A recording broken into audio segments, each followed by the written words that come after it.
Welcome to the InstantCast, presented by the Pewtercast. I am Brent Allen, your host, joined as always by my good friend, Ren, the two-time and Dax. Ren, as you finish taking your drink there, how you doing this fine Sunday evening? I feel like we were just here. Yeah, a Oh little wait, deja I'm not vu. supposed I'm not supposed to say that. Yes, guys. This is actually our second Instant Cast show of the day. We kind of testing out a new time slot, one happening right after the game, like truly instant cast because it was immediately following the game. We are now back in our normal time slot, Sunday night, 10 o'clock, and I already see the chat room is filling up, so I'd like to say hello to everyone who is joining us live. Wow, you guys are on it tonight. Joining us live there in the YouTube chat room over at youtube.com/thepewtercast. You guys can always join us there Sunday nights 10 o'clock, unless we change that time. Yeah. But this is If where we we ever are. do the instant cast again, Yeah. can we just change it to extreme? The Instant cast extreme. Instant Cast X, Extreme. the No, we'll Extreme. do that. Yeah. And we'll come on and when we fade into the We'll use like the X-Men logo where the thing goes around and like the X opens up. yeah, Yeah, we'll do that. instant cast extreme. I like it. Hey, listen, Ren. Every year, you and I talk about how do we kick things up a notch, and this might be ours for this year. But anyway, I just want to say welcome to all of you guys who are joining us. And if you're joining us later on the podcast feed or wherever you're hearing this show, maybe you're watching the replay on YouTube, hello to you guys as well. This is our chance as Buccaneer fans, all though we still are, to discuss the game today, Ren. Yep. The Buccaneers went to Tennessee. This is week 6 of 7, I believe, of them being away from Raymond James Stadium. It's game 4 or 5 or something like that where they're away, and they lost a It's like close one. it's like being a Bucs fan but living in the middle of in Kansas or something.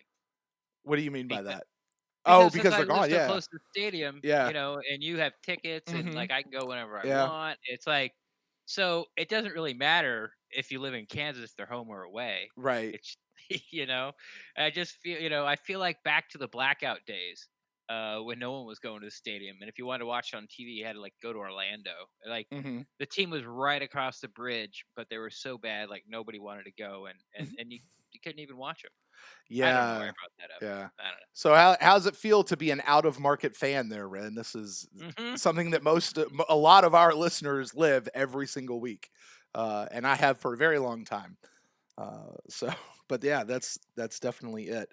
Well, listen, guys, we are going to open up the phone lines. We'll see exactly how many people join us. I'm not sure. We had that first show, and I don't want to reference too much of that show, but we did have that first show. I had quite a few callers, and then so we'll see who comes back. If you came in, um, and you called in the first show, and you're back for this one, you want to call back, you could do that.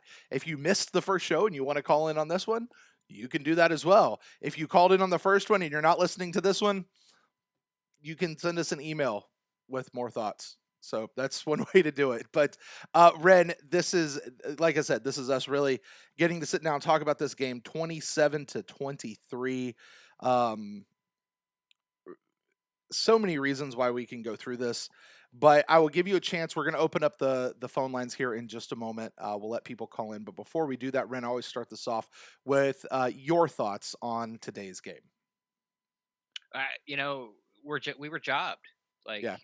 I'm not a blame the refs guy, but we were absolutely jobbed. And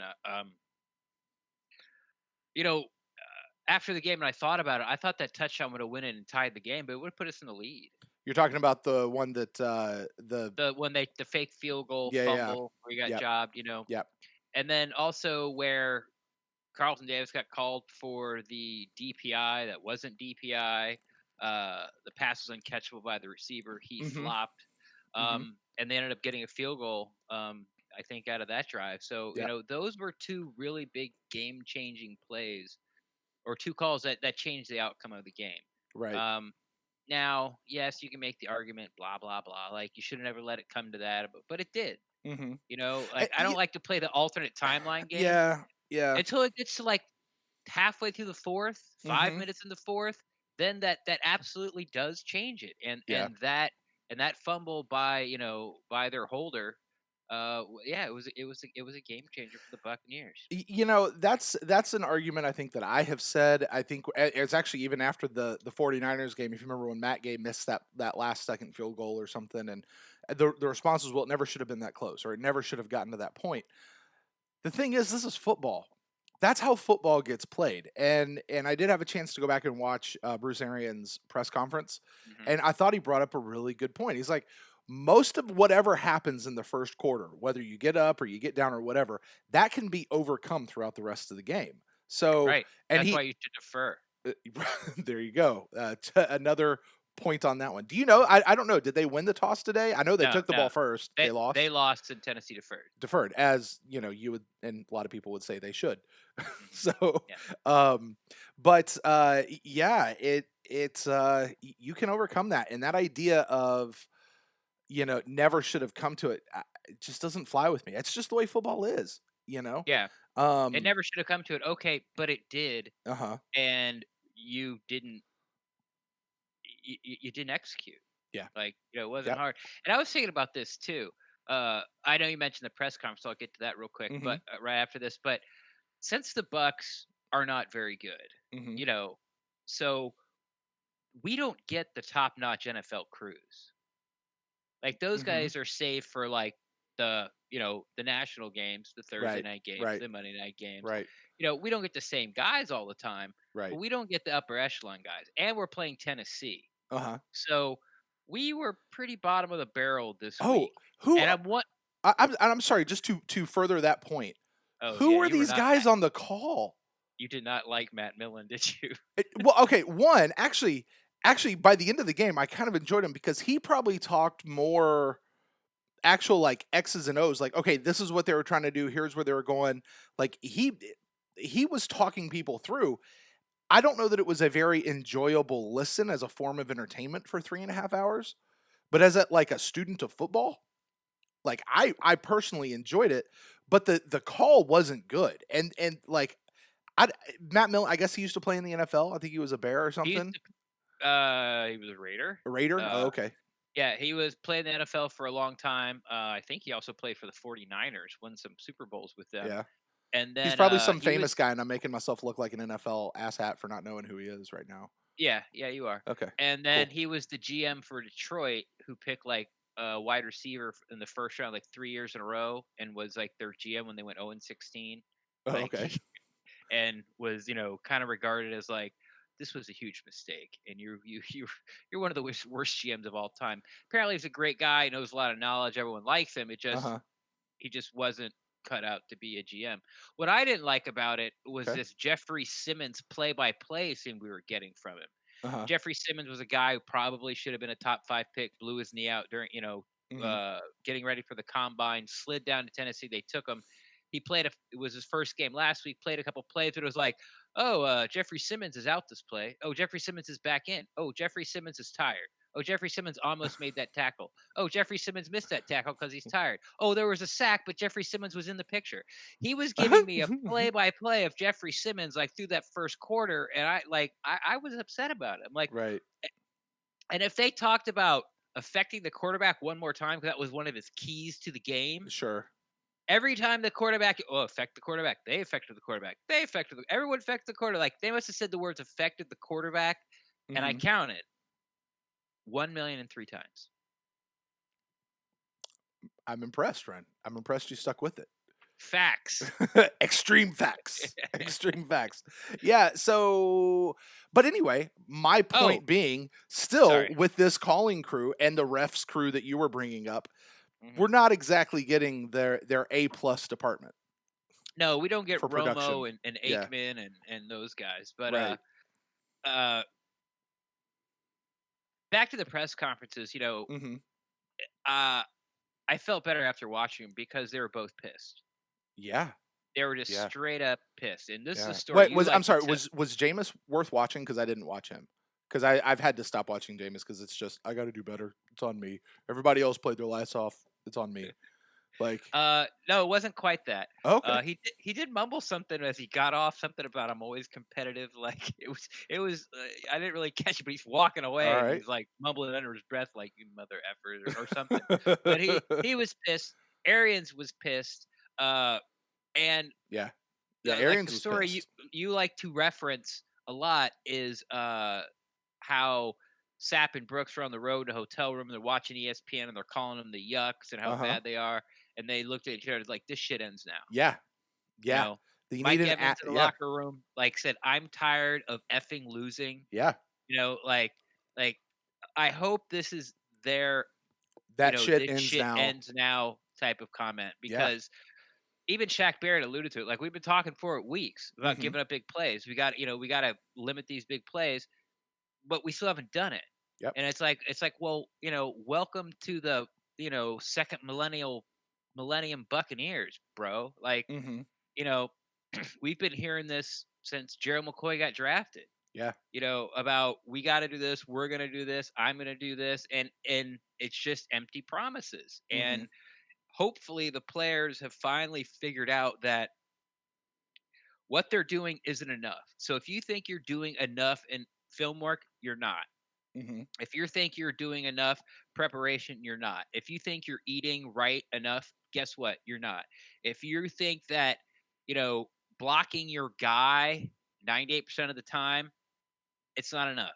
Hmm. You know, making uh you get 10 chances at a tackle, you make 8 of them, that's not enough. Almost knocking the ball down, not enough. Breaking up the pass when you could have intercepted it, not enough. Picking up 3 yards, and they were a tough 3 yards. I don't care. It wasn't enough. Yeah. And it's not enough. And it's about the time that these guys get pissed like fans get pissed. And Right. they talk about, the beat reporters, well, they care about winning just as much or more than you do. Bullshit. Bullshit. Because their weeks don't get goddamn ruined. And after the game, for years, we've seen them in there blowing it off, not necessarily yucking it up, but Hmm. not feeling bad. We Hmm. see them on Instagram Yep. going out, having fun, getting drunk. Yep. Okay, live your life. But if finally, now it's to the point where it's like, hey, their emotional their emotional investment and what they're doing and putting in the work they're putting in that team is not coming back to them. Welcome to being a goddamn fan Hmm. because Yeah. our financial and emotional investment has not been met for over a decade. Welcome to the club. Now do something about it. Yeah. Yeah. And this is the point, and I don't know if we're going to see it or not. This is the point where you start hearing about those fan or the team only meetings. I one of the things I liked, and Ren, I don't know how you feel about this at all, given your love of leadership talk. But one of the things BA said in his press conference was, when I went in that locker room, I didn't have to say anything because the real leaders were already talking. Yeah. Like, I was like, finally. I mean, I don't know what it's like in that locker room when the players are there after the games. I can't say that, but it's the first time we've heard something like that. Like, you've heard them, oh, they're all sad and they're all moping around and they're taking it hard. Okay, fine. I don't care if you're taking it hard. What are you going to do about it? You know, Yeah. and the mantra for these guys has been for as long as I can remember. Look, you got 24 hours. You look at it for 24 hours, and you move on. You got to go to the next thing, and that may serve you nice and well as a player. And yes, this is your job. You've got to keep moving. You can't keep uh, spinning on the whole thing. But damn it, it better affect you. Like, what happens this week does need to affect what happens next week. You've got to use it as fuel. You've got to use it as something to have happen. So, um, yeah, we'll see. And hopefully it is one of those that shit ends here type moments for this team. Because I don't know They're gonna about need one. you, Yeah. Brent. I'm ready for it to end. I am very ready for it to end. Yeah. I I've been ready for it to end, back before I could qualify for AARP. There you go. Well, I tell you something else that I am ready to have happen, Ren, and that's to go ahead and open up the phone lines. So why don't we go ahead and get to that? Guys, we're going to open up the phone lines. They are open. You like that transition there? Yeah, I was so trying to not, be the Pewter Nation podcast. Ugh, flare gun, T.A. Mahoney. I was just so like trying to let it slide that you did like so it was like Wow. But apparently transitions, the cheesier, the goofier, the better. I I mean, guess. I I, guess. it seems to be one of those things. I guess. Well, hey, listen, guys, if you're joining us live in the chat room there at Pewtercast at youtube.com/the Pewtercast, phone line is open. You guys can go ahead and call us. That number is 864-729-BUCKS. That's 864-729-2827. You call in, you interrupt us. We'll talk about whatever you guys want to talk about as far as the Bucs go. It doesn't even have to be in the topic of conversation that Ren and I are having. As long as you guys True. keep calling, we'll keep talking. And if you don't call, we'll stop. So that's kind of how it works. Also, remind you guys, we only do have one phone line. So if somebody is on the phone, please just wait till the phone line clears and then call in. We'll always take the first person who calls in first. That's kind of the rule of how we do it. And yeah, that's pretty much what we got going on there. All right, Red. Well, let's break it down. Let's go through the team. Let's go through the individual performances of what happened. Sure. And I want to start with Jameis because Jameis is the guy who's been getting. First of all, he's the quarterback, so you always start there. But Jameis is the guy who's been getting the most flack for the last 2 weeks because of the 5 interceptions. He comes out today, or the 5 turnovers. Or 6, I don't know what it was in the Panthers game. We've had 2 weeks to talk about it. Everybody's on the bubble with him, and for a lot of people, the bubble has popped. He comes out today, has a 4/5 interception. I think it was another 5, not interception. I'm sorry, 5 turnover day. Four He had turnover day. do what? 4 turnover day. Was there 4 turnover day? Are you counting that shot to the face that he took from Ryan Jensen? Yes. Okay, cool. So yeah, because he had one of those. Now He had 2 fumbles and 2 interceptions. okay. Right? I think it was 3 fumbles and 2 of them were lost. I could be wrong. I usually have that stuff pulled up, and actually I closed it after our first show and I don't have it right in front of me. But either way, All right. four or five turnovers is 4. not they're saying in the chat room it's 2 each. So 4 or 5 turnovers, either way, that's bad, right? Yeah, But but it's the Jameis thing again. yeah, Neither of those fumbles were his fault. right. Neither of them were his fault, and Right. BA came out and blamed the receivers on both interceptions. Yeah. So I don't like. Yeah. What do you do What do with you do that? with that? Right, exactly. For 5 years, it's been, well, it's not really his fault. I mean, that one was, but the other ones really weren't his fault. Let's find out who we have on the line here. You are talking to Brent and Ren on the Instant Cast. Who are we talking to tonight? Hello? Hello, hello, hello? Someone on the line? No? I don't know who that was. Oh, they're calling back. You are on the line with Brent and Ren for the Instant Cast. Who do we have here tonight? What's up? It's Anthony again. Anthony, what's up, buddy? How you doing, man? I'm doing much better. Yeah? Yeah, I'm not gonna lie. I agree with you guys. The post conference made me feel a lot better. Yeah. Not gonna lie, it really did, and he hit on a lot of really good points, and I think they're very valid points. Yeah. And What specifically about the press conference was it really more of what Bruce Arians and Jameis Winston were saying, or was it kind of how they were saying it? both, Yeah. definitely both, and especially the way Bruce Arians was pissed. I mean, I for the longest time I've been wondering in the back of my head if maybe BA just came back for something to do, because it didn't seem like he was, like, you could tell he was doing what he knows to do, but I didn't really see it where he was really motivated to I don't know how to explain it. Just until today, watching that, I really didn't ever see the heart in it. I mean, but after I saw the emotional aggravation that he had, I definitely think, some people are questioning if he's just here for a year or 2 years, and if he's going to want to stay without Jameis. No, I think he's here for one thing and one thing only. I don't think he is satisfied with ending his coaching career without a ring, and I definitely do think he's motivated to do so, whether or not it's going to take 1, 2, or maybe even 5 years. I definitely think he's here to stay, and I didn't see that until after today. Mm-hmm. But I mean, he's never lost 3 in a row, and then after, I don't know, just something about the way he presented himself, and I'm feeling confident that whether or not it's going to be probably not this year. We're 2-5, obviously. We really needed that win today for an actual playoff, legitimate seat. But I don't think he's here to play around. I think he's actually legit. But the main reason I wanted to call back, I didn't want to bother you guys, but I saw that nobody was calling, so I figured why not.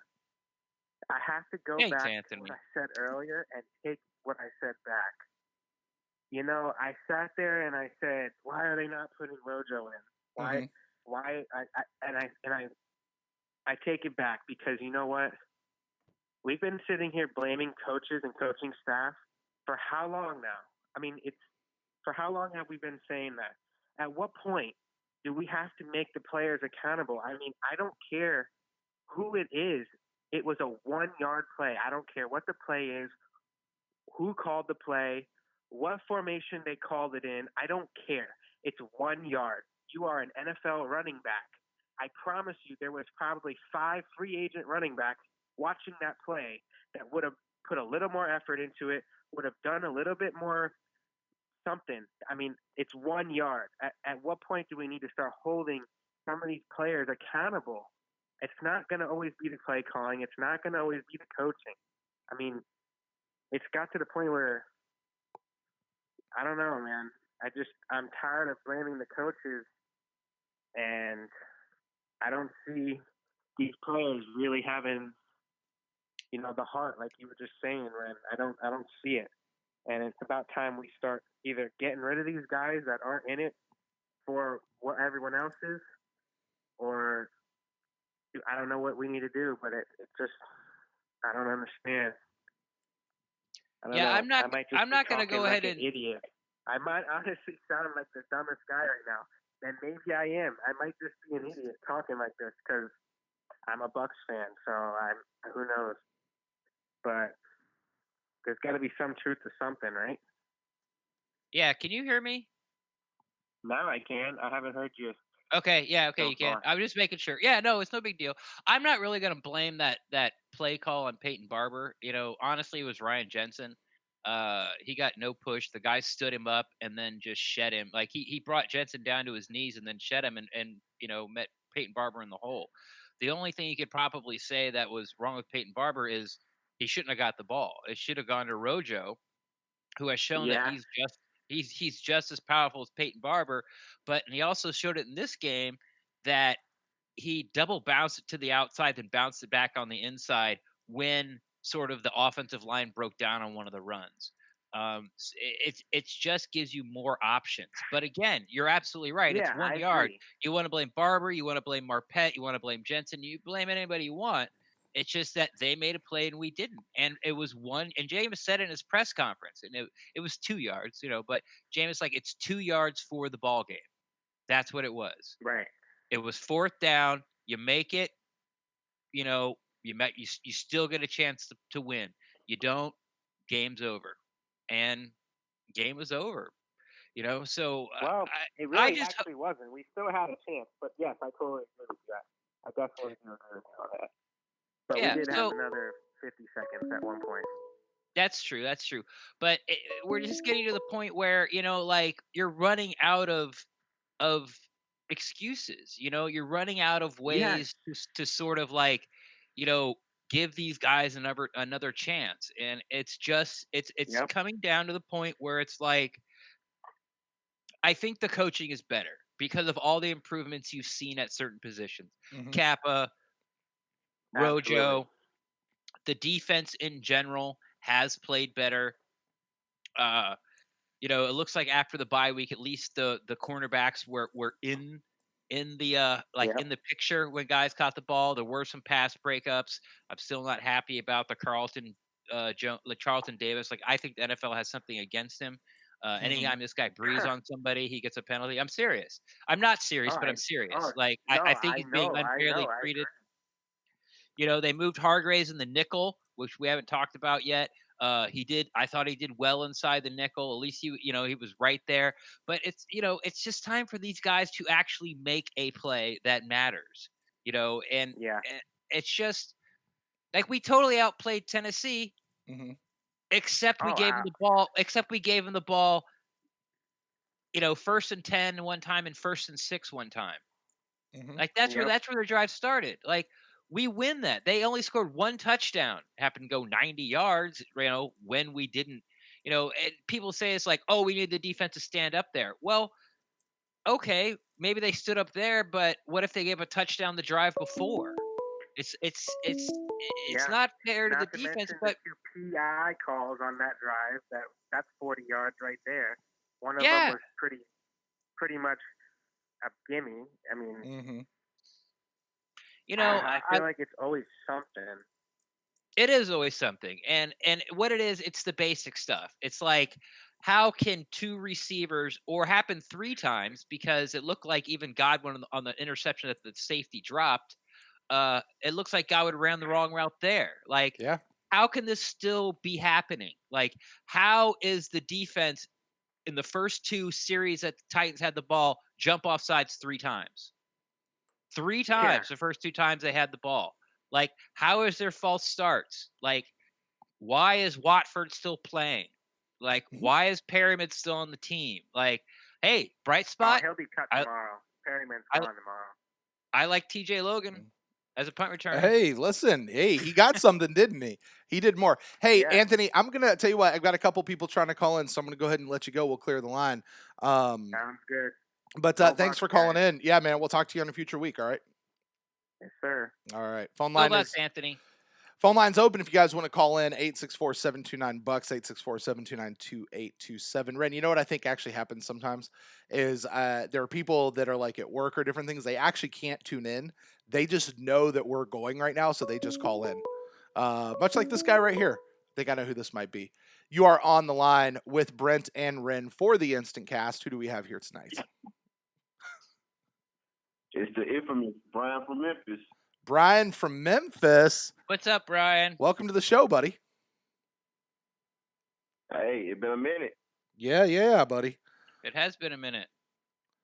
Talk to us, Brian. Well, I had to call. Hey, I've been keeping up with you guys, even though I haven't been calling in. I've been still listening to the show. We did play in Tennessee, so I did make the game. So I had to see some things in person. So I felt the need to kind of call in and give my opinion on things. I listened to you guys' first show on the way back from Nashville. Memphis is like 2.5 hours, so I kind of listen in. But man, I don't know where to start. Like, I haven't called in a minute. I kind of like, how I've been feeling for the last 2 years about Jameis and his development, and like, hey, he's the problem. We ain't gonna go anywhere because of him and such and such. So I kind of just like laid back and like, hey, I'm gonna let you guys have it. Like, let it play out. Now it's like halfway through his 5th year. It's still the same thing going on. Like, I don't know if it's a hex on Jameis. I don't know if it's a hex on the team because Jameis on the team. But we can get down to the nitty gritty and talk. But hey, we lost. I don't feel like we should have lost. I went to the game in person. I took the trip. I got sick because of the weather, but I still feel the need to, talk my mind, express my thoughts, and whatever better podcast than the Pewtercast, right? There you go. That's why we're here. Yeah, Let's buddy. hear it then. All right, so look, I'm gonna go right into it. Jameis got to go. All right. He got to go. He has to go. Like, do you guys know, me leaving the game, a guy tried to give me a jersey. And I was like, hey, okay, free jersey, okay. But when I found out it was a Jameis jersey, I found out that he didn't want it and I didn't want it either. And I gave it back to him. And he was like, damn. Like, wait, Brian, brother. Okay, so what you're telling me is that there was somebody there at the game that had a Jameis jersey on. They got to the end of the game. Took it They off. took the jersey Yeah, off his back and he said, did. "Here, do you want this? Because I don't want it no more." And you're like, "Yeah, let me check it out." And then you hold it up and you went number 3. You went, "Nope, no, that's all right, man. You keep it." Are you telling me that's what happened? Absolutely. Absolutely. Absolutely. And it's the masses have spoken. Like, you cannot dodge like the ultimate like consensus, the ultimate narrative is like, hey, like before I took a seat, it was 2 turnovers and we was down 14-3 before I even got in my seat in the stadium. It was first quarter. And okay, we can say, okay, the missed snap wasn't Jamie's fault. He wasn't paying attention to the ball. Okay. But that interception he overthrew Godwin or whoever he overthrew, like, no, like it's to a point that every time Jameis drop back and pass, I get nervous. I'm like, oh, Jameis, don't turn the ball. I get nervous. And I'm there with the masses of Titan fans, and they're like, oh, here you go a pick, here you go a pick, here you go a fumble. Every time he dropped back, that was like, oh, it's going to be a turnover. And don't get me wrong, like, Jameis did enough to win us the game, but he did enough for us to lose the game as well. Like, and it's one of those things, like, it's the narrative has been, oh, it's the O-line. We don't have a run game. It's a secondary. Where Todd Bowles' defense is predicated on blitzing. It leaves the cornerbacks out on the island. So if the pass rush ain't getting there, they're going to throw on us all day long. Nobody can't run on us. It's not that they choose not to run. They just can't. We stopped the premier running backs in the league. They cannot run on us. We got that on lock. It's done. Nobody can run the ball. Now, Derrick Henry, he made us work for him. He was a beast. He's a grown man. He's a defensive end, a linebacker running the ball. So it's hard. I understand. Brandon Hargraves, you're 5'10", maybe 200. You don't want to make that tackle. I understand. But we paying you millions of dollars to do it, so you got to do it. We move Hargraves to the slot. Okay, that's a plus. But amongst all that, Jameis has to go. Hargraves got to go. I'm sorry. I lobbied for Hargraves because I'm like, hey, he did miss a whole year. Like, hey, let's give him some type of, let's bend for him like everyone does for Jameis. Like, we're going to bend for Jameis. Like, hey, it's his 5th year. He got so much ceiling. Hey, this and that. Everything ain't his fault. But I'm sorry, like, it starts with the quarterback. It ends with the quarterback. Hargraves, he got to go. Like, Adam Humphrey got the best of Hargraves when he lined up with him. In the slot, we was looking at the game like, all right, it's going to Humphreys. Go to Humphreys, he catch it. We had to move Hargraves to the slot because he can't hold up against the Michael Thomases of the world. He can't hold up against the Julio Jones of the world. We haven't even played the Falcons yet. We know this. But for the game I watched in person that I took time out to come up, like, it's unfair to ask the defense to bail Jameis out like he was in Florida State. See, you guys, I'm a Florida State fan. I've been dealing with Jameis for 7 years going on.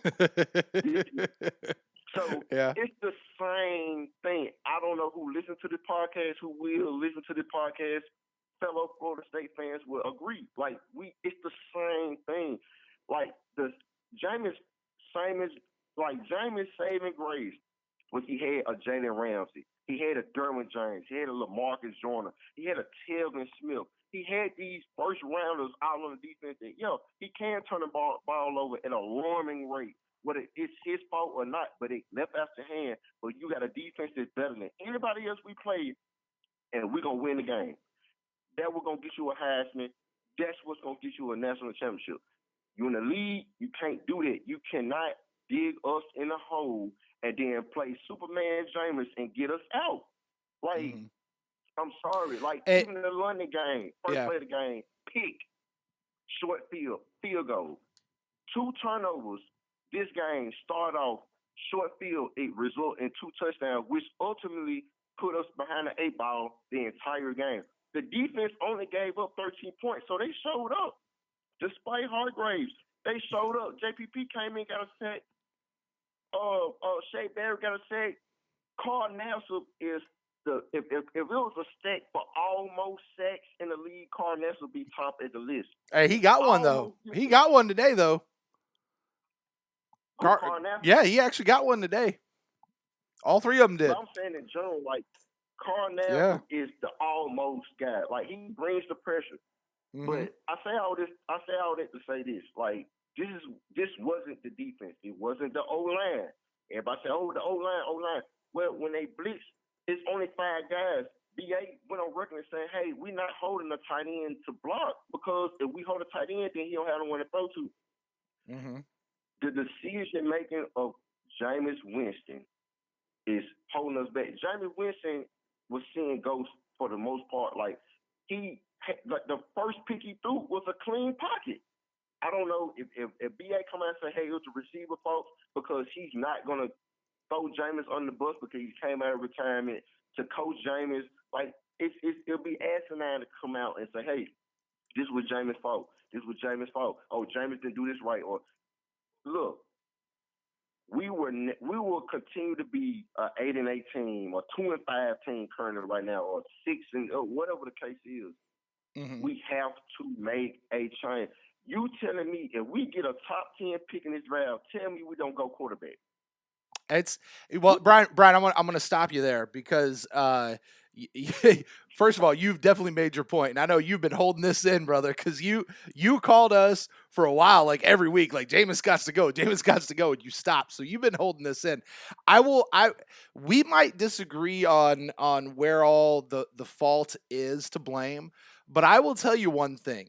You remember how for a while, every time a kicker got up, and I mean, this is over the course of multiple kickers, every single person in Bucs fandom was going, like your butt would pucker, and you go, oh, is he going to make it?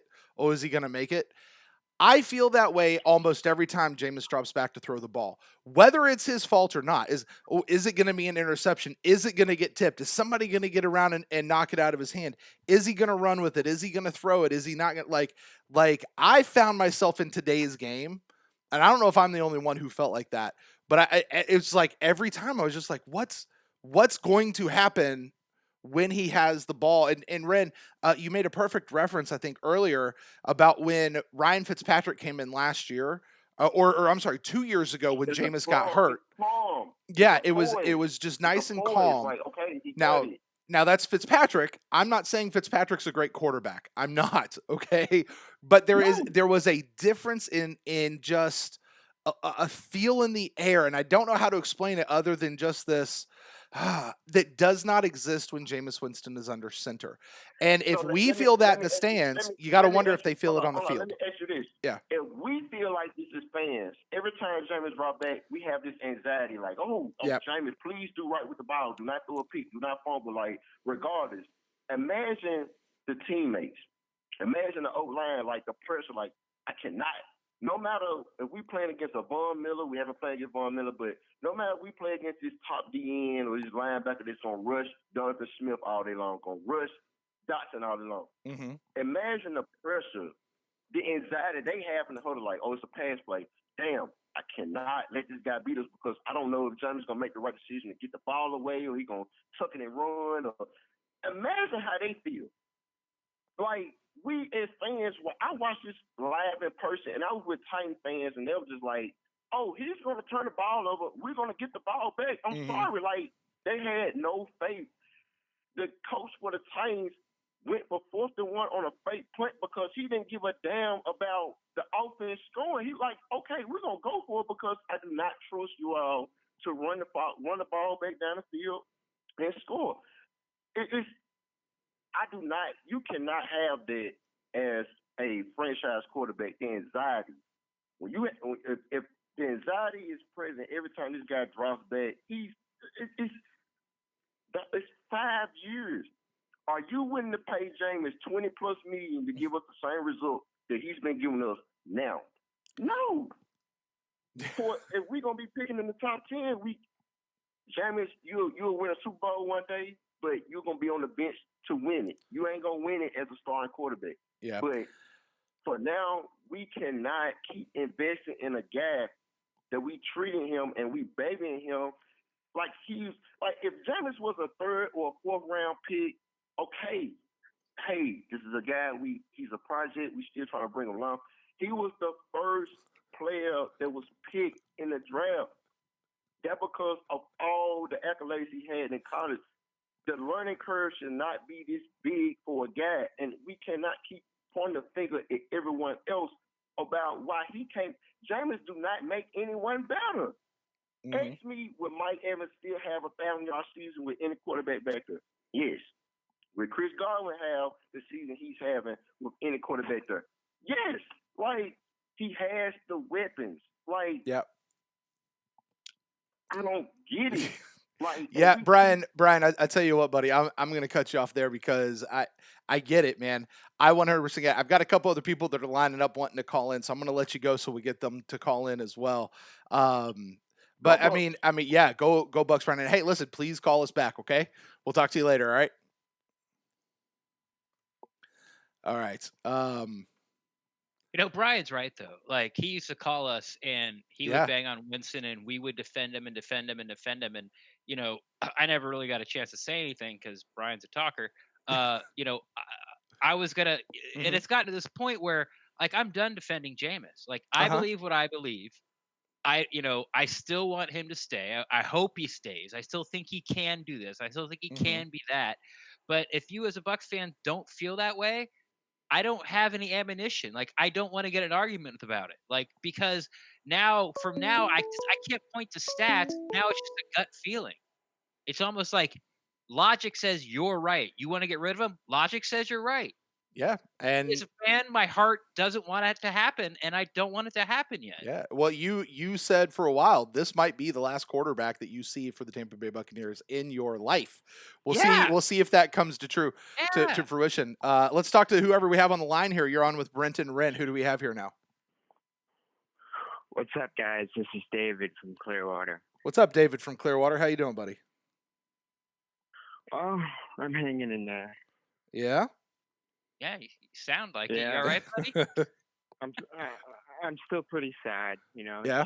It's frustrating being a Bucs fan, but I'm still a Bucs fan. Well, all right. Is this your first time calling, David?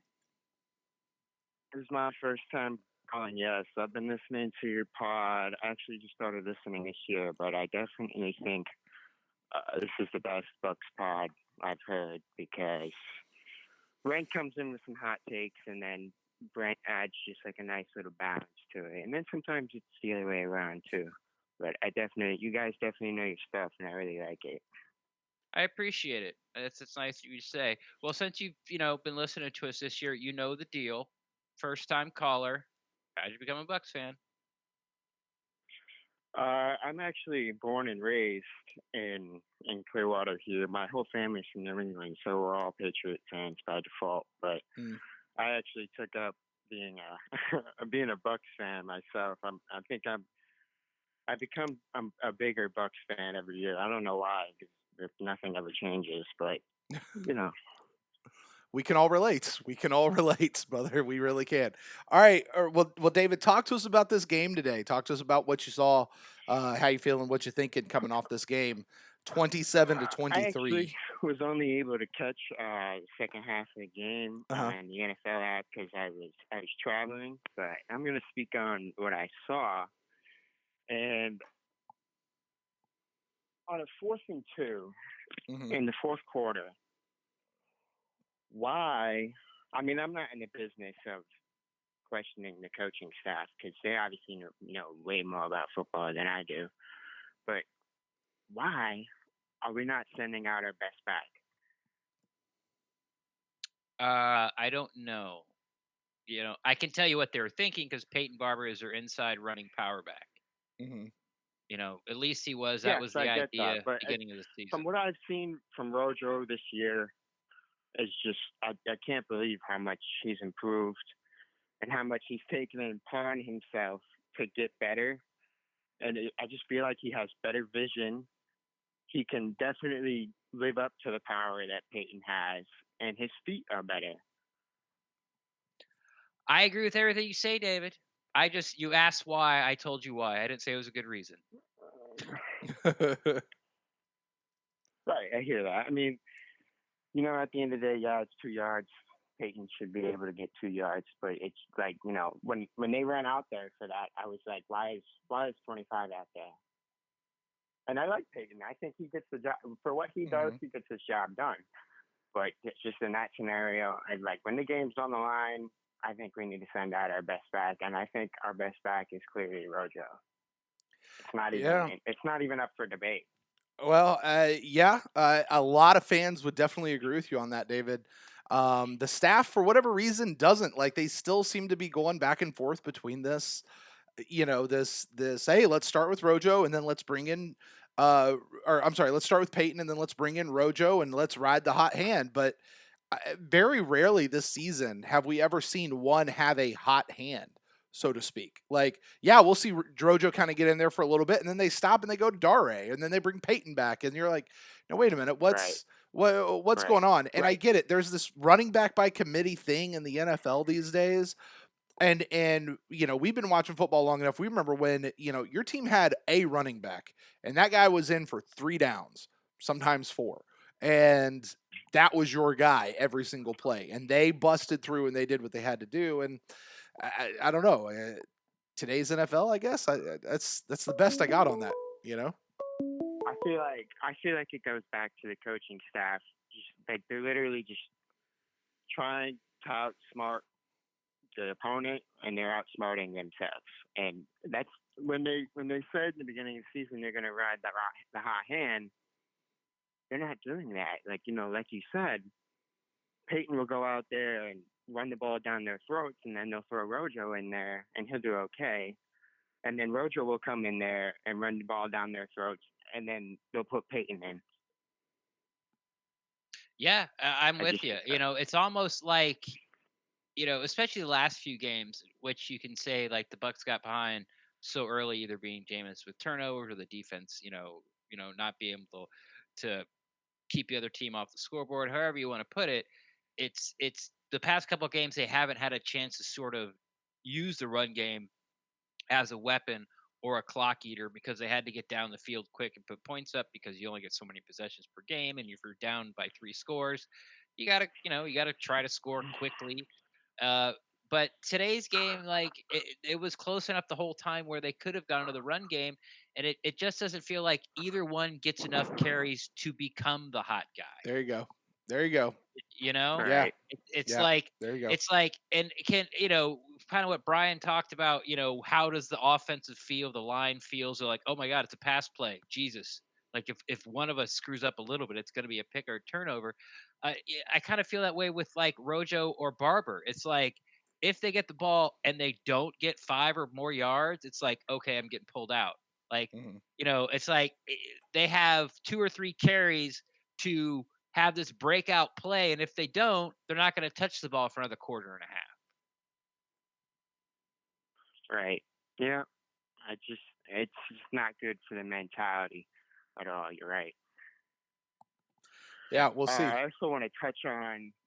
I know this really has nothing to do with the Bucs, but what happened to the let the play roll and then we'll call it dead later if it's dead? That's what they're supposed to do, man. That's what they're supposed to do. And I got to tell you what, listen, I know the NFL doesn't want to undermine its officials, but the NFL hurts themselves by not publicly admitting what things they got right and what things they got wrong. We can all accept, every single one of us can accept the idea of human error. You know what I mean? Like, officials are people too. They're not robots. You don't want to review every play and catch every single penalty on every play. Nobody wants that, right? But when you have a play that is called wrong, the NFL needs to be able to say, yep, we messed up on that play. And they need to say it publicly. And we don't need to hem and haw about it. It just, this was right, this was wrong, and here's why. And, we can accept you go with the call that's made on the field. Right. And the coaches have a chance to challenge 2 plays a game or half or whatever it is. And that's the way it goes. So, it was a bad call. They messed up. And honestly, I'm not calling for many individual officials' jobs, but you got to wonder, at what point do you start, do the officials get held accountable as well? And Ren said, this wasn't the most crackerjack team. And we don't get him. See, that's kind of the thing. Like the upper echelon guys, and a lot of people have said this, now work for the networks. They've been cherry picked. They're making a bunch more money. They don't have to travel. They can sit in New York, put on a nice suit, and then, chime in every time there's one of these calls, one of these red flags, or one of these plays that are game changing. They can call in. So all the guys who weren't the upper echelon guys are now bumped up. But since the Bucs stink and don't play on TV a lot, we don't get the upper echelon guys. We get the crap. We get what's left. And the upper echelon guys on that play would have let it played out because we see it.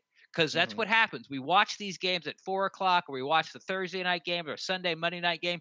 Those are the top tier referee crews, officiating crews. We watch them let the play continue. Right. When it comes to us, they don't, because they're just not as good.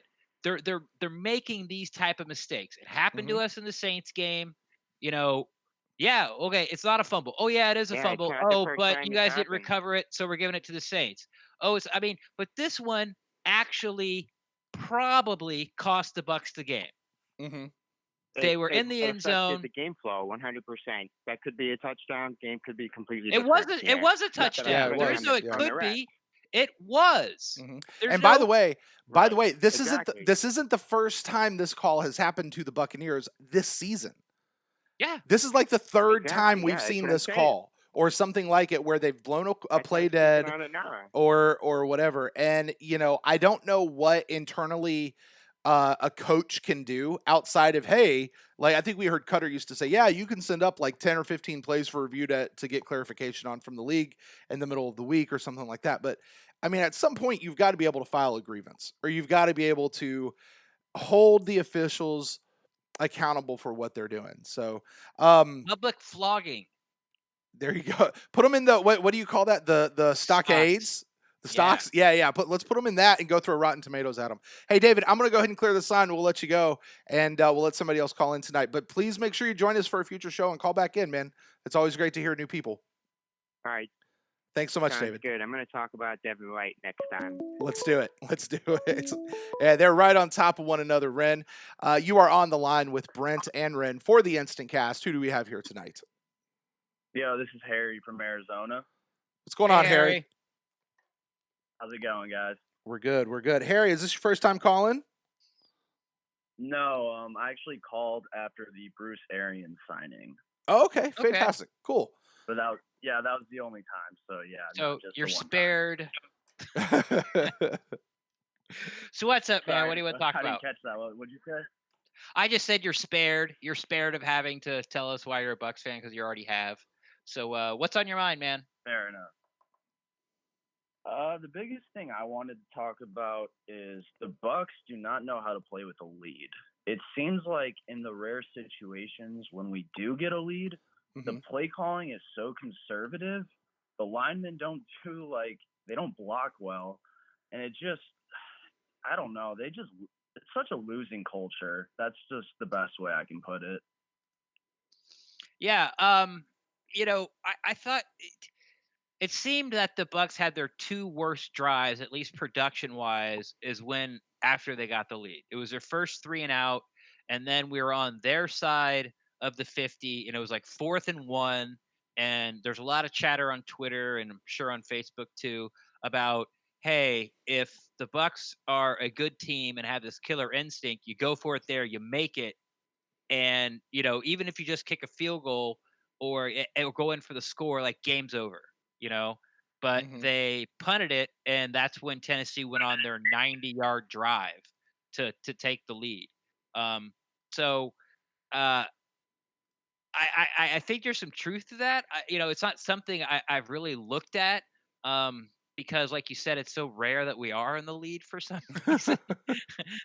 But that's something that no one's talked about, and it's going to be really interesting to sort of keep my eye on that. Yeah. I definitely think you should, because I don't know. It just seems like, I don't know, the effort isn't there. And right, like in that 4th and 1, dude, we have Matt Gay. Like he can kick those field goals. And like even the Titans, they did a fake field goal when they had the lead with 3 minutes left. Like you got to sometimes take that shot to confirm a lead, man. And this team, no risk it, no biscuit. I didn't see that today. And I don't know. That was the main thing I wanted to talk about today. I wanted your guys' opinion, but yeah, definitely check that out because it's weird. I don't know. They just become so conservative, and they get these 2-yard run, 2nd and 8, incomplete pass, 3rd and 8, and then next thing you know, like we're going for a 3rd and 8 and we don't get it and we punt, and it's 1 minute off the clock and we can't hold our defense. Like we can't trust our defense to keep a lead. That's just you can't ask that from this defense right now. Yeah, I mean, yes, the evidence would say that you're right.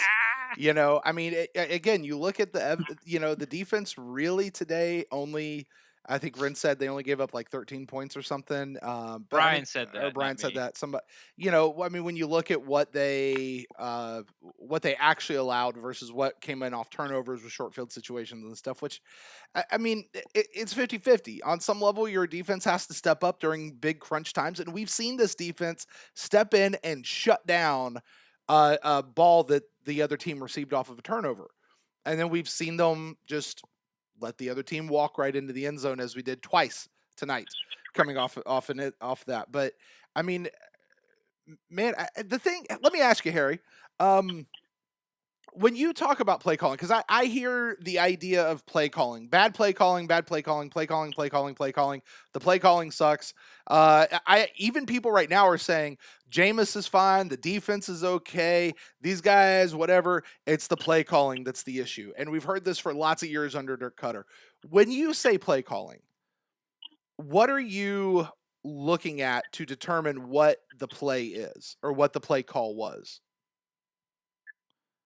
Is it just what happened? In my honest opinion, we're a passing team. Uh-huh. I think we have way more success when we, I don't know, a 1st and 10, maybe do a play action and hit Mike Evans for 15. Godwin catches any ball around him.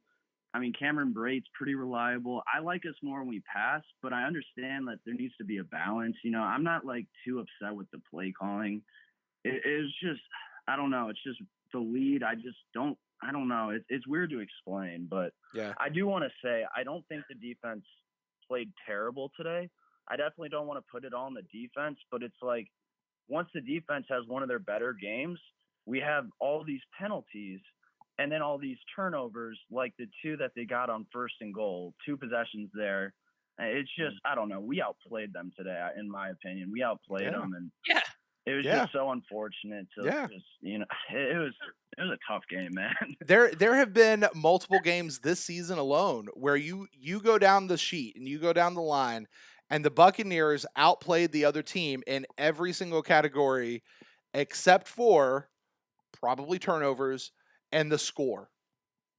Which the score is the only one that matters at the end of the game, right? Like you can win everything else as they did today, and the score is the one that still somehow seemingly just unfathomably is on the other side. And Harry, I don't mean to pick on you specifically. It's just you're the one that I have on the phone here, and I just wanted to ask because I hear that all the time because I know from my perspective, like I know football okay. I don't know what play is being called, but I also even today in the press conference for Bruce Arians, they asked him about what play was called, and he said, "Oh, it was a run pass option. They could have, depending on what they saw, it could have gone either way." Well, if you see them pass the ball, you go, "Oh, why did they pass the ball? They should have run it there." Well, it was an option. Like they could have done either. That's just the one that Jameis saw. So when people start talking about that, the play calling, that's the question that always comes back to my mind is, what are you using to judge what play was supposed to be called off of that, which is just what actually happened. Which probably holds some water. But I think I understand what Harry is saying. I think it's not more that the play calling gets conservative. I think it's just that the offense doesn't seem to play well when we get the lead. They start not to execute. Like when we're down 14, it's like bang, bang, bang, bang, and we can move the ball down the field. Now we're in the lead and sort of like the pressure's off. And yes, we want to go down and score, but we also, what we're really trying to do is chew up some clock, execute, stay in front of the chains, make some first downs. Like that's number one. If we score at the end of that, bonus, of course, we're trying to do that. But I think what happens when we get the lead, that we either shoot ourselves in the foot with penalties or go 3-and-outs, or just a change in mentality of the offense going from go, go, go, Exactly. go, go to, okay, Mhm. now we can relax a little bit, that it doesn't work. Yeah. We're much better like go, go, go, go, Right. No, push, that's push, push, push, exactly. push. And by the way, Jameis is much better like that. I mean, if Jameis could play the whole game in a 2-minute situation, which would kill the rest of the team, I mean, he thrives. He thrives in a 2-minute situation and does well. So, this isn't a Chip Kelly offense. You can't run your whole game in a 2-minute situation. But I just, yeah, I'm not. I get it. So, anyway, hey Harry, you got anything else for us before we let you go here, buddy? Yeah, just a quick question. Sure. I'm pro Jameis. I like Jameis. I don't think everything is his fault, like every other Buccaneer fan out there. Mhm. What was your guys' take on his situation? I kind of came late to the pod, but I don't Yeah. blame either of the fumbles on him. And Godwin, that one pass, I mean, it looked to me like Godwin found an open spot in the zone and Winston overthrew it. So I maybe could put some blame on Winston, but I don't know. I don't think Winston is the reason we lost this game. I think it was, I said this in the chat, I think it was miscommunication, penalties, and the refs. Those were my three biggest reasons why I think we lost this game. Well, I don't know. I can tell you what Bruce Arians said. He said not a single turnover was Jameis's fault out there today, but people are going to blame him, and that's a damn shame. He put it all on the receivers not being where they needed to be. He said his receivers didn't help him Right. out at all. He also said the secondary needs to get their heads out of their asses. And when the Buccaneers put up the video, they actually muted that particular part. But Ren, I know you were a little incredulous earlier when we had talked about that. We were like, so that means that the receiver was supposed to go forward and not actually, sit, come back and sit on the ball or something like that. And I think the answer is yeah. Like the receivers weren't where they were supposed to be, and can make Jameis look kind of bad. So But when do these things stop? Right. exactly. Yes. It's Yes. like no other team in the league has receivers blow all these all these routes that Mhm. turn into interceptions. Yep. Like Mike blew the hot route, in Mhm. the San Francisco game, while also Peyton Barber went too deep. Like they Mhm. both blew the route. It's like, and I'm not calling bull crap. I'm just like whatever they're doing, it's not good enough. They Mhm. don't have enough focus. You Mhm. know, is it you don't care enough? Right. I don't know. Whatever you're doing, it's not working. It's not enough. Preparation's not enough. Homework's not enough. You're not eating right. You're not practicing hard enough. You're not enough leadership. You're not getting enough people's faces. You're not getting back on your depth on defense. You're not hitting your marks on the offensive line. You're picking the wrong hole. You're throwing to the wrong guy. You're breaking off a route when it's all of it's not good enough, and they don't understand what it takes to win week in and week out in this league, and they haven't for years. Yeah. And it doesn't seem to matter who's coaching and who the players are. Exactly. They can't get through whoever's wearing the red flag on their helmet. The coaches can't get through to these guys that they're not doing enough. Could be something. Could be Yeah. something. All right, Harry. Yo, Ren. Oh, good. Yo, Ren. Yo, Real quick, Ren, that was me that DM'd you on Twitter with the interview in Tampa. So I'm looking forward to seeing you soon, buddy. oh, all right, man. Yeah. Congratulations. Hope it goes well. But yeah, I'll see you. When is that again? Yeah. I'll be there November 13th to the 17th, That's going to the Saints game. So yeah, that Thursday, Friday, Saturday, whatever. Let's meet up. All right. definitely. I am going to Ireland around that time. I don't know if I'll be in town. I should be. I don't know. I should be, Okay. but we'll make it work if I'm there, man. Can't wait to meet you. Hey, sounds good. You too. All right, man. All right, I'll let you guys go. All right.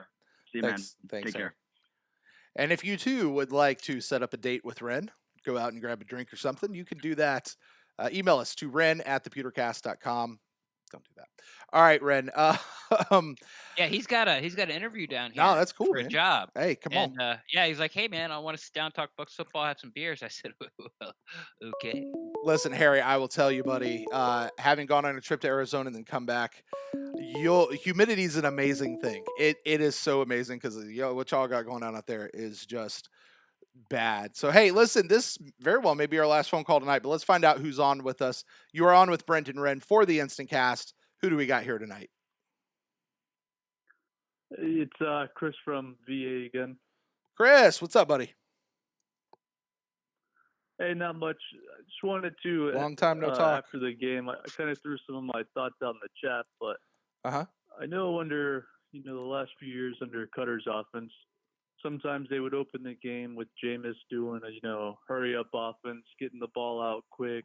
Yeah. But it just seems like the play calling this year, it's like run the ball, play action, throw deep again. I just don't know what's going on. Like, I don't think the play calling has been bad like people claim it has. I think there are certain situations where you'd like to see a better play call, like on that 4th and 2. I feel like they should have thrown the ball in that situation instead of trying to run up the middle, which they had no success doing that in the red. They tried that play 3 times in the red zone and it never worked. So second, I've been a Bucs fan since '96, and I've seen a lot of bad quarterback play. I've seen a lot of quarterbacks that didn't turn the ball over, but they also didn't score points. And that's something you're going to give with Jameis. You're gonna score points, and yeah, he's going to have his turnovers. But he has the ability to throw the ball down the field. One of the plays I wanted to highlight was that second touchdown throw to Mike Evans. Everyone went back and rewatched that play. Instantly there was pressure, so he had to get out of the pocket, running to his right, then to square up his body and throw off his back foot into a small space and was able to complete that pass. Not many quarterbacks in this league can do that. So I just wanted to I guess what I'm trying to say is the grass isn't always greener on the other side, because you can always get rid of Jameis, and then the next quarterback you have is a Mitchell Trubisky or a Mike Lennon. You're absolutely right. You never know. But here's the deal, though, on that. If you know that the person you're with, that the guy you have is not the guy, you don't want to drag it out. You kind of keep, but then that's how you get into what the Glazers have been doing, where they fire a coach every 2 years. But Chris, I have a question for you. All right. Talking about Jameis Winston. We get to a spot, the Buccaneers have the lead. They give up the lead. The Tennessee Titans go and they score that last touchdown. It's now 27-23. There's 3 minutes and 30 seconds left in the game. 3 minutes, 45 seconds left in the game. Jameis comes out, and you can even fast forward to the one where what they have when Jameis came back out at the end, Ren, was like 51 seconds or something. I don't know. But in either case, when those 3 minutes came out, or 1 minute, however long it was, were you confident that Jameis was going to go from the 25-yard line all the way down and score? To come back? Yeah, I mean, I had confidence mainly because, the Bucs moved the ball all day. But you sat there and you said 300 yards, 2 touchdowns. Like, I felt like the Bucs. I think Ren mentioned it. The Bucs moved the ball a day, and they had their first 3 and out. Right, on the first drive in the fourth quarter. But they come out and you go, hey, no problem. They're going to go down the field and score. Because and I compare this to when I was watching Aaron Rodgers. I want to say last week, maybe 2 weeks ago or something like that. It was kind of a similar situation. They came down and Aaron Rodgers gets under center. I think he had like 1:30 left. And I went, he's got plenty of time. He is going to march this team down the field and they're going to score. Like you just knew it. And he did, because it's Aaron Rodgers and Aaron Rodgers does what Aaron Rodgers does. I didn't catch that same feeling from Jameis. And I don't think that I really ever have, where I've said, I know Jameis is going to go do this. I know he's going to lead the team down. And it's not just Jameis. I say Jameis, but it's the whole offense, together. I don't know that and you guys could talk about that. Ren, I'll pose the same question to you. Are you confident in this offense with Jameis, with that much time left on the clock, that they're going to go march down the field and score? Get the lead back? We've seen it the whole time. I'm not Aaron Rodgers confident, but you're cherry picking. There's like 4 quarterbacks in the whole entire league you'd be confident with. Aaron Rodgers, he did it. Drew Brees, who else? Like after that, that's it's not fair. And we've seen him do it, but that's also being a fan. Mm-hmm. Right. No, you're right. It's and this may be the fan of me. Okay, there's no mate. This is the fan of me talking of going, I'm watching that game over there with the Packers, and I'm going, man, I'd love to have that in Tampa Bay. Just that quarterback where Brent, you just know they're going to I'm do it. I'm gonna throw a question at you now. Sure. So you look at it. All right. So before the half, I think the Bucs had like less than a minute. And they went back. They went down the field. They scored the touchdown, and then Perryman ran out of bounds, wide open for some reason. But it was, could have tied the game up before half. But then against the Giants, Jameis threw that bomb to Mike Evans, got him to the 10-yard line, and then missed the game-winning kick. Yeah. And how many times have you seen that through the years where Jameis, in the fourth quarter gives the Bucs lead, or either the defense blows it, or he gets the team in position to win, and they don't make a field goal kick. So my confidence with Jameis is always there, but I guess I see what your point is. I don't have a lot of confidence in the entire team. Yeah, and that's the thing. Don't get me wrong. I'm not saying that Jameis can't do it. It's just there's a difference between when the quarterback walks, or when they walk on the field and they go, they got plenty of time. They're going to do this, and all right, we got some time left on the clock. You guys can do it. Let's go. I've seen you do it before. I know you can. Like there's a huge difference in those two feelings. And Ren's right. I'm cherry picking. There's not a whole lot of quarterbacks in the league that you're just like, yeah, he's got plenty of time. What, 43 seconds? No problem for this guy. He'll take care of it. But that's not to say that Jameis can't do it. Confidence that the defense would make a game-winning stop. Yeah. I mean, I guess they did, but no. I mean, you're right, because then that's another thing we've documented on this show. The Panthers, they gave up a 99-yard touchdown drive, and this week they gave up a 90-yard drive. I just think that's unacceptable. I mean, it's going to happen, but it's when it happens, right? It's when those things come out, and when those things and how many times, and we've documented on this show, Ren, how many times last year did Jameis have to go out and win the game 2 or 3 times because the defense couldn't hold the block, because the defense couldn't hold up? I mean, we've seen that time and time again over the last 4 and 5 years. But this is where I flip around and go, and when is this shit going to stop? And maybe the players have finally had that moment. That shit stops now. Hopefully that's what we're hearing about. Hopefully that's where they're going. I don't know. And the only way we're going to know is when they come back out next Sunday, and the Sunday after that, and the Sunday after that, and so forth for the next 8 Sundays now?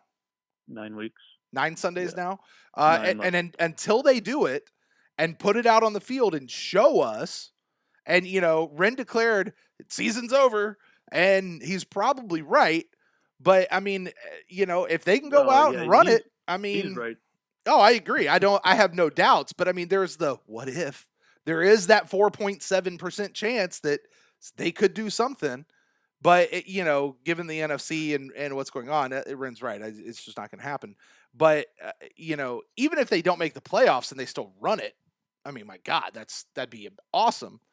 But we'll see what happens, man. We'll see what happens. Yeah. And I have a question for Ren about something he said earlier. I know you said that VH3, and I did notice VH3 played some slot, and I think it was more on third down. So who was playing outside? Was that Sean Murphy Bunting, or was that Jamal Dean playing the outside? It was Bunting, from what I saw. Mm-hmm. Was it? Yeah, it was. It seems like once VH3 got into the nickel, they went right at him. So it really didn't help. Yeah, but I thought he played well. I mean, it's ifs and buts or candy coverage. And nuts. But he had tight coverage, and it's just I don't know. It's like you watch other NFL games, 4:00 games. I've said about the referees, and you see like these quarterbacks not make these pin perfect throws, and then you watch the Bucs games, and it's like no matter who the quarterback is, like they're always throwing like these pin perfect throws. Like the touchdown over Carlton Davis's head was like a centimeter from being knocked down. The one, the VH3, where I thought Humphreys got a good spot, and then I think it was the same drive, another third down where Hargraves was playing nickel, and that Sharp guy I thought got another good spot.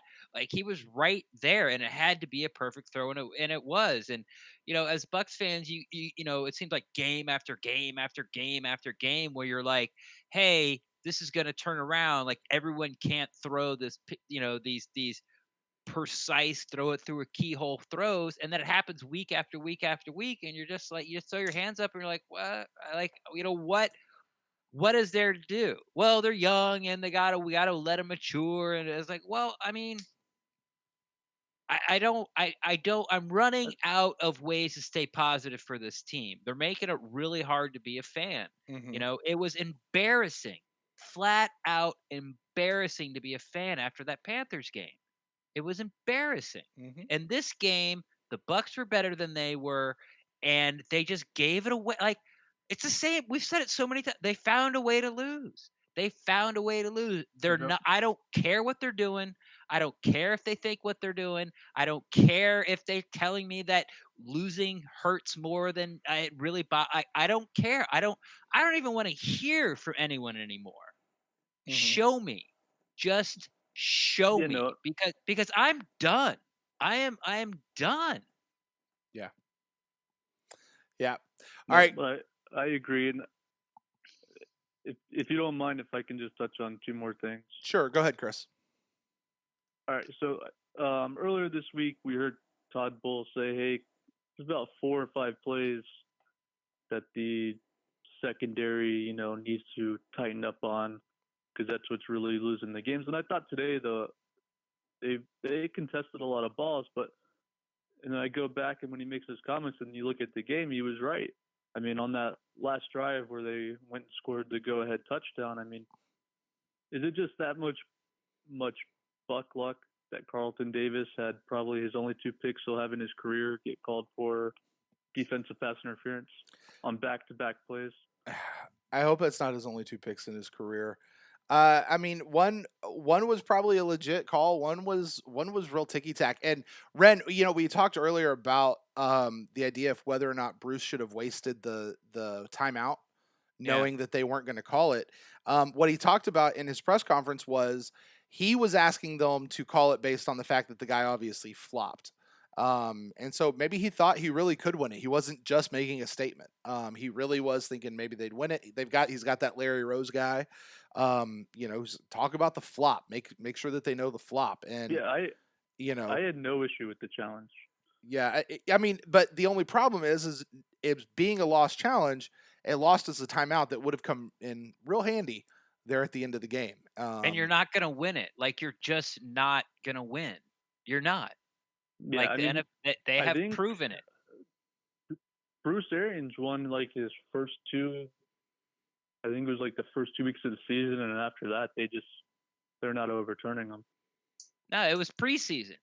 And that's the part that sucks the most, is the referees made these coaches think that, hey, it's going to be a fair playing field, and then the season start, and it's just like, what? That wasn't egregious enough. It's not that it wasn't pass interference. It wasn't egregious enough.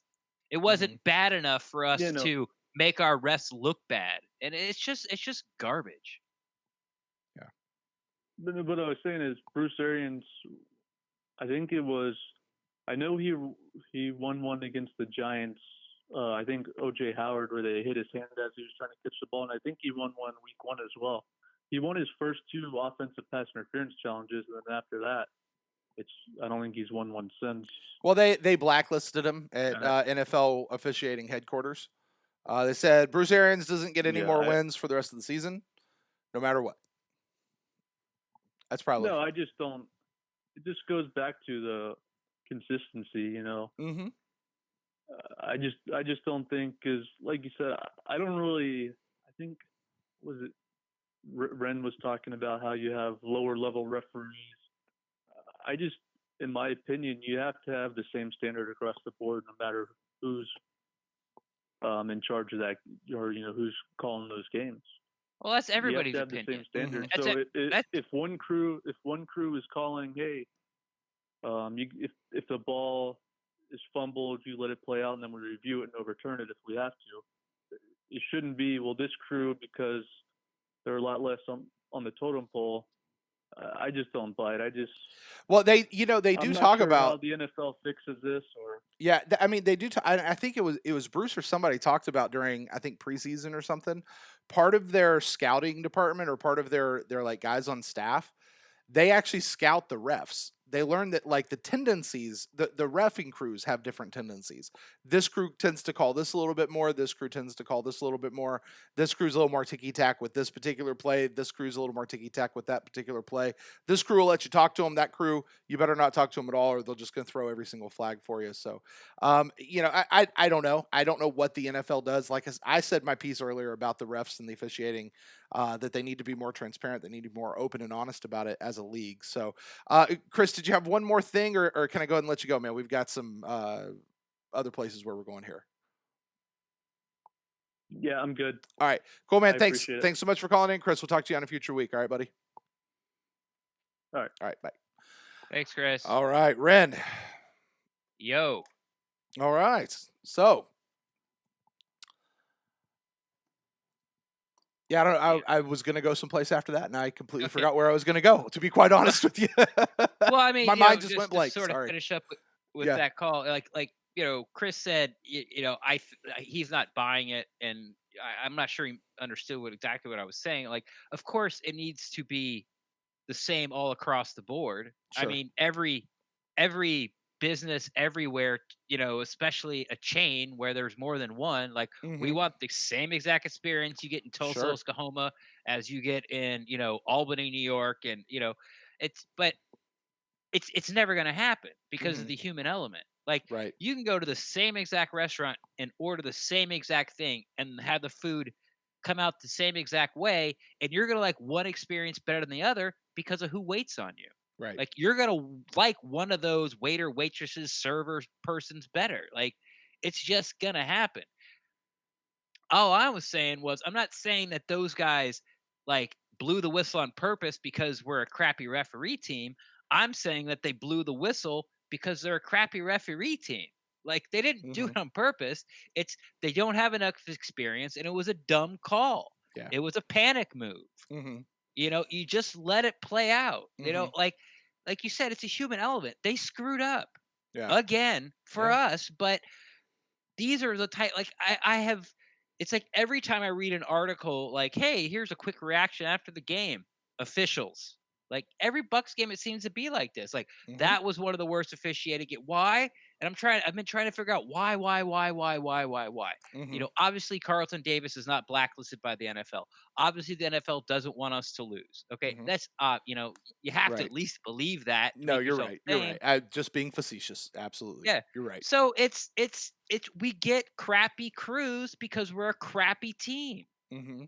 And that's what it's another thing you have to overcome. Is it fair? No, it's not fair. The other team has to overcome it too. It's just, it just stinks as being as Bucs fans because the playoffs were riding on this game. If you won this game and lost the Seattle game, the playoffs, you could still have hope because we're expecting to lose the Seattle game. All right. Except for you. Well, because we're going to win. But like, now we're 2-5. That means we got to beat Seattle, Arizona, and who comes after that? Probably the Falcons soon. Yep. So I don't know if that's who it is. So we got to win the next 3 games, and we're 500. It's 3-4 is so much better than 2-5, and it's just one game, but it's not. It's not one game, and it's just let it play out, and we win that game probably. Yeah. And but we're not good enough. But you're right. It all goes back down to we're just still not good enough. We can't stay out of our own way. You're not doing enough. You're not disciplined enough. You don't care enough. You're not showing enough effort, Perryman. Like, you're not holding your blocks long enough, Watford. Like, you're not. Oh, it's just. I don't know. Like, I don't know. I'm just frustrated, man. I'm just frustrated because we as a fan base believe the talent's there. We can see the talent's there, but it doesn't matter who we play. We find a way, just like it's they find a way not to win. It's not that they find a way to lose; they find a way not to win. Yeah. And it's getting. I'm done. I'm over. I'm just really over it, man. And all of Bucs Nation says in one accord with you on that, Ren. Amen and amen. We are all frustrated and we are all over it. And that's the InstantCast, guys. That is 2 actually for us today, Ren. But hey, listen, I want to say thank you real quick as we wrap up the show to everybody who called in tonight. I want to say thanks to everybody who has joined us live on youtube.com/thepewtercast, whether it was for this show or the earlier one. Moving forward, the going forward time is we're still going to keep this 10 o'clock time slot. But we were just sort of testing out the early one to see how that one works. So for right now, we're keeping it here, but always stay locked in. Turns out Ren and I could change this whenever we want because it's our show. So, listen, guys, our friend Javier always says, hey, this is one big group therapy session. And that's really a lot of what this is about. Now, Ren and I will be back later this week. We'll have a special guest on this week with us, and we'll be talking about our final thoughts. Take a couple days to cool off after this game, maybe watch the game back and see if our thoughts and opinions have changed. We'll listen to some more press conferences, all that kind of stuff, and we'll get into that. You can be a part of that show as well. Give us your final thoughts and your opinions on what's going on with the Tampa Bay Buccaneers. You do that by emailing us to thepewtercast@gmail.com. We will read those emails on an upcoming episode of the Pewtercast. You can always leave us iTunes reviews as well. If you like the show, that helps your friends find us. And I want to say thanks to everybody who's sharing Red. We're coming up here real soon on 500,000 downloads for this show. Yeah. Which is, I mean, like, we're going to hit it here in the next couple weeks, which is awesome. So thank you to everybody who has been a part of our journey here over the last bunch of years. And this year has been a banner record year, despite being, what are we now, 2-12 at this point? I don't know. 2 and sucky. Yeah, there you go. 2 and suck knob. All right. Well, Ren. 2 and terrible. There you go. So let's end this show on a positive note with that one right there. Why don't you tell the folks where they can find you on the internet? Best place to find me, as always, is on Twitter at Rendax, REN_DAXT. I'm always down to talk Buccaneers football. And I know, like, all of us are sad and we're frustrated and we're angry. Hopefully these guys sort of get it. I think James has always gotten it, honestly. And I'm not defending him because like no one can have this much bad luck. I just hope BA's not the one who's lying to me. I just don't remember one time where it was sort of the bad read was on Jameis's fault. Mm-hmm. You know what I mean? Right. So, and I just find that hard to be true. But now we just got to think about, like, how are we going to fix this? What are we doing going forward? Are we getting better? Playoffs are off. Season's over as far as the playoffs. Now you got to switch modes to, and of course the spotlight's going to be on Jameis. Like, right. Is he going to be here next year? Can Ronald Jones handle being a 3-down back? The offensive line, the defensive line, the trades coming, after losing this game, like, do we keep Sue? Do we keep JPP? Yeah. Here's the thing. The Tampa Bay Times were talking about this. I think I saw Pewter Report jumped on this. A few other people of like, hey, if the Bucs lose this game, they need to be sellers. That was like the hot word this week around podcasting. Everybody sell. Guys, listen, you might be right that that's what they should do. The Buccaneers are still trying to win. And they're still trying to do something with this, and they're still trying to make something out of it. So they're not looking to improve the team as a whole towards next year. They're going to be looking to improve the team this week for what they're doing now. They're not looking at the draft. Whether you think that's right or wrong, that's what they're doing. All right, that's what BA told us they're doing. So unless they surprise us all, I'd be shocked, guys, if you start seeing any sort of a fire sale. If they cut Perryman and let him go, you could maybe understand that one, right? Maybe. But again, well, maybe. But is the drop off from Perryman as bad as we thought it was? 48 hours ago. Brent. Yeah. He has 16 targets and 16 yards. Well, he got a 1 yard per target. No, he had 4 targets, 0 catches. Wow. Wow. And according to BA, a game-ending misroute pick. Yeah. Yeah. And listen, he should maybe get cut, not so he can get some stinking, comp pick, although that's nice. Cut him for accountability. Like do something. Do something. Do those things that you always said he's going to do. So yeah, we'll see. But I don't anticipate any big, huge change. At least not a lot. There might be one. There might be two. There's not going to be any big, huge changes. And if they are, it's because they think they're going to make this team better right now, not necessarily for the future. So with that, Ren, like I said, we'll be back. All the time. Ren, they're asking to show your cup one more time, the bottom of your cup, which is so My nice. phone, I haven't been paying attention to chat. I think I'll have some coffee. Yes. For those of you who are listening to the audio version of this podcast, Ren has been drinking out of a nice floral print coffee cup all night long, which just happens to say "Cut Perryman" written all over the bottom of it. What? Yeah. How did that get there? Yeah, don't tell Cheryl you're writing on her stuff, dude. If you guys want to get in touch with me, you can find me at Brent Allen Live across all the social medias and the show. You can find us at the Pewtercast on Twitter and on Facebook. Once again, that email address, if you want to email in, get in on our fan interaction show, is thepewtercast@gmail.com. We look forward to talking with you guys then. And Ren, I guess with that, there's nothing to do but to close out the show. And even still on the back of this, we are still Bucs fans, and when all those people that are in that building right now are long gone, we as fans will still be here cheering on our Tampa Bay Buccaneers. So until then, guys, go Bucs.